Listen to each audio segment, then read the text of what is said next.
Good morning. How are you? For the last few weeks, we have been discussing the importance of culture and cultural understanding nowadays. Last week, we finished the chapter concerning cross-cultural or intercultural management, which is very important nowadays. Why? Because for so many reasons, because of the process of globalization, because of the increased cooperation between nations and societies. Today, we will talk about a certain subject which is very important to achieving an effective process of intercultural and cross-cultural understanding among nations. One of the important mechanisms to achieve an effective cross-cultural understanding is through communication. Communication is very, very important in management science. Why? Because this is the mirror that will reflect how people they understand each other.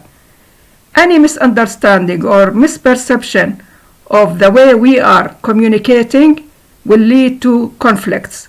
And this is what we are working against. We don't need conflicts. We don't want misunderstanding or miscommunication. Why it is important for you as students of business administration to know how you can achieve an effective process of communicating with other people from other different backgrounds, from other different cultures and different societies. It is inevitable that one day you will be working with other people who will speak other language, who will have other values, who will have different nationality, and you need to communicate with this person to cooperate with him in solving organizational problems, in taking decisions, and so on. So, the process of globalization make it very important for people to understand this mechanism and to know how to bring about their organizations into success despite the differences between people and among societies. This cooperation between people inside the organizations means that in organizations you will meet people from diverse backgrounds because the organization will employ diversity of workforce. So, how we can assume that you will have the chance to work in a multinational corporation so that you will meet other people from other societies with different backgrounds? Because there is a lot of competition at the worldwide market. Moreover, you will face cultural and language barriers among customers whom you will be dealing with you and the other employees whom you will be working with. What we consider intercultural communication. When companies they employ diverse workforce, this means that this diverse workforce will have a range of skills. They have different traditions, different backgrounds, different experiences and attitudes and different behaviors at work. So, the challenge to the companies is how to create a synergy between those employees to cooperate and coexist peacefully with each other and with other people, with the customers whom will be dealing with in an efficient manner, so that you can convey the message that you want to convey to them in a respectable manner and in an effective way.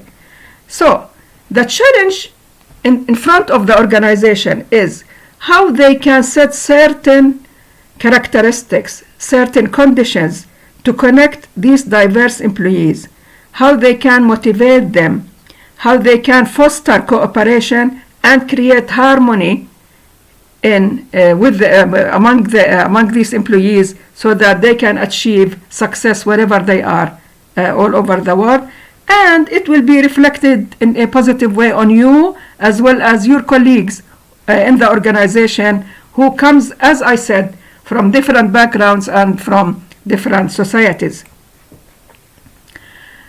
There are so many advantages for workforce diversity in organizations.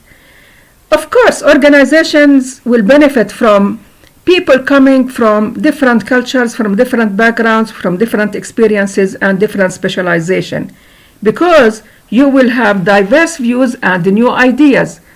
Moreover, you will help to understand the diverse market, because people, they differ and the markets, they differ. So when you work in the US, this means that you will get used to the American way in doing business. When you work in China, you will be familiar in how the Chinese, they set their businesses and how they achieve their goals. So companies, as a result, will benefit from the wider pool of talented employees whom will be working with them inside the multinational organizations.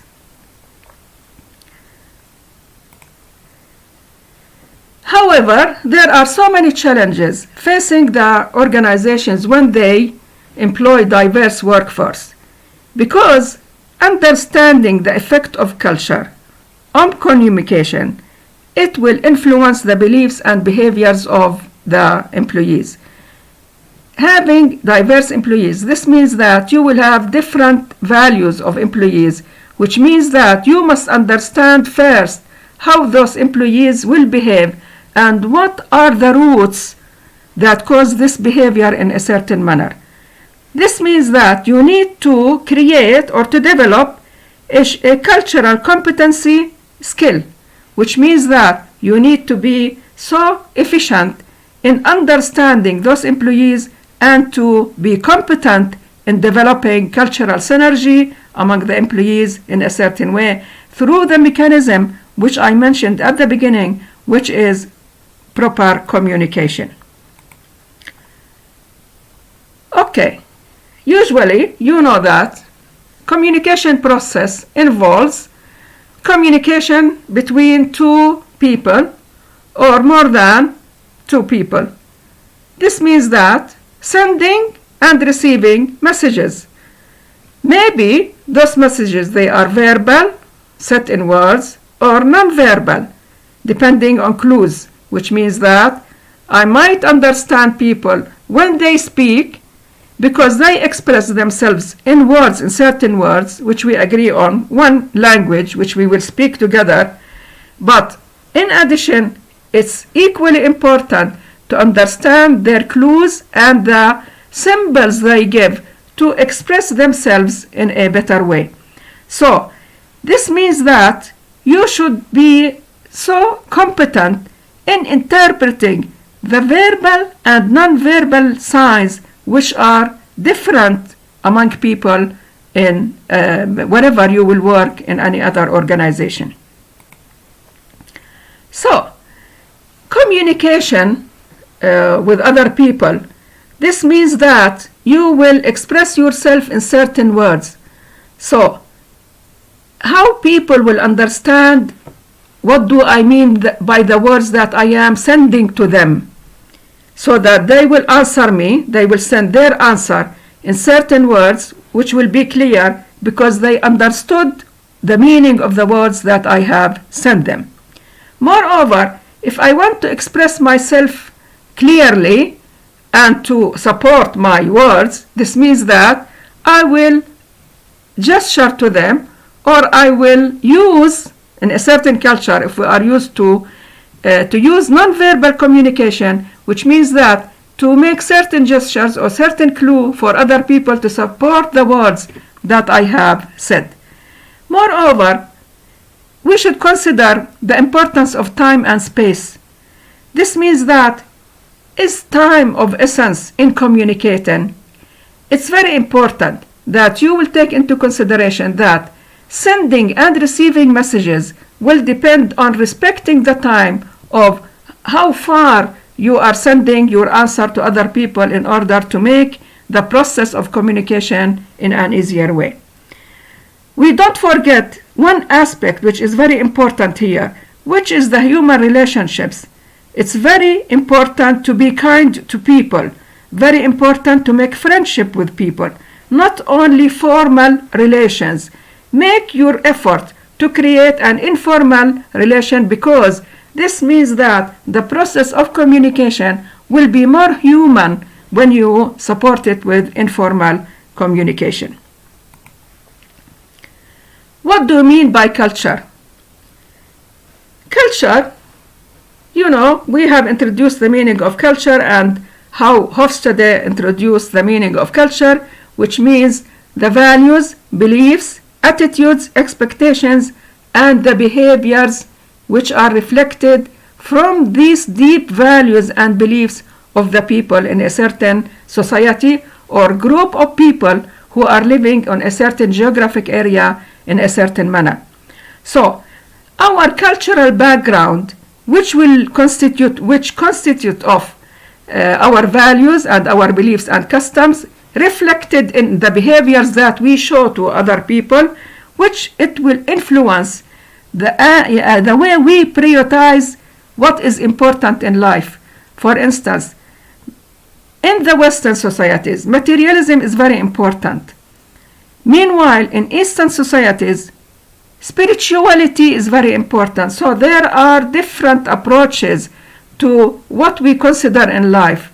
They consider money, they consider status, they consider so and so.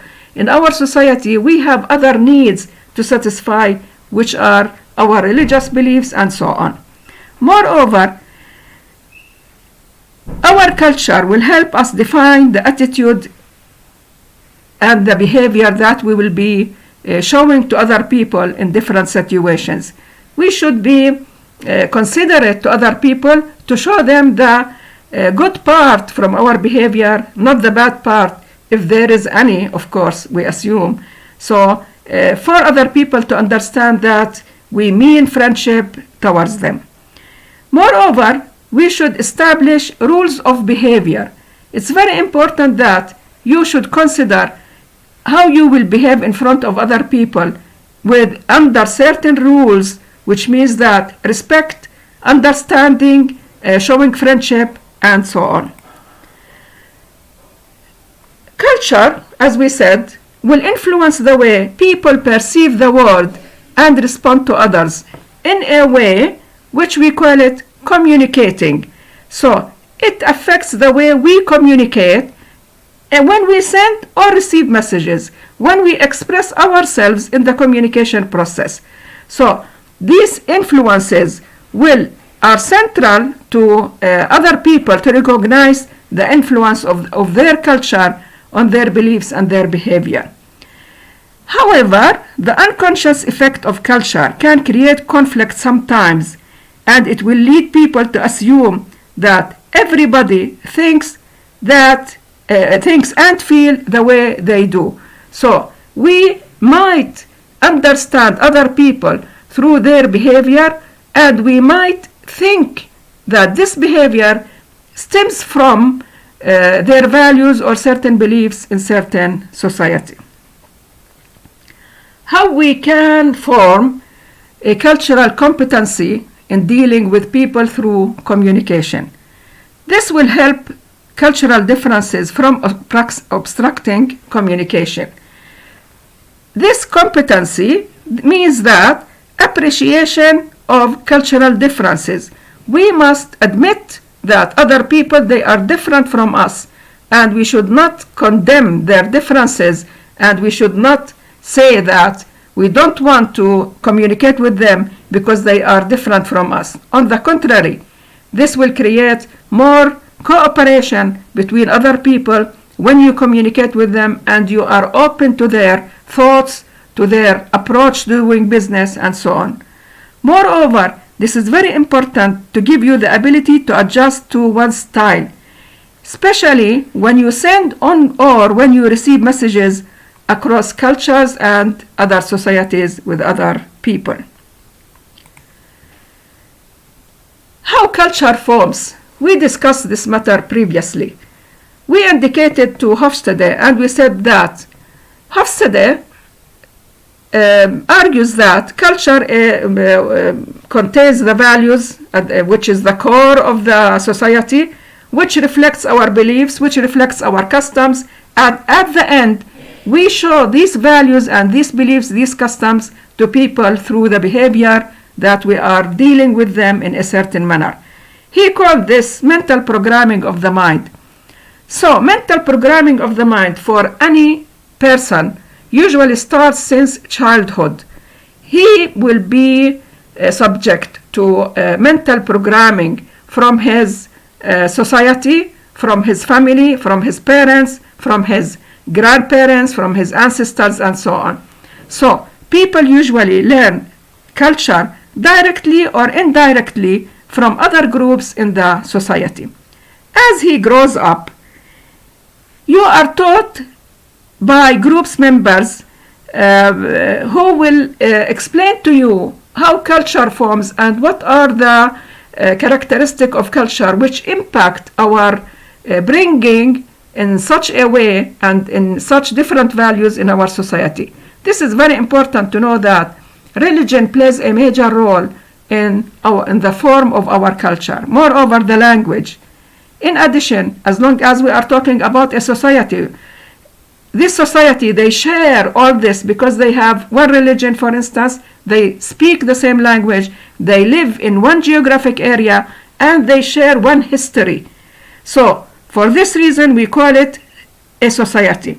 Sometimes we might express explicitly what we think about and what we are proud of these values, which will be acceptable to other people as long as we will accept their values and their behaviors in a certain manner. This will be mutual respect with each other. Okay, I will stop here, and next week, inshallah, we will talk about ethnocentrism and stereotyping. So I leave you then. Bye-bye.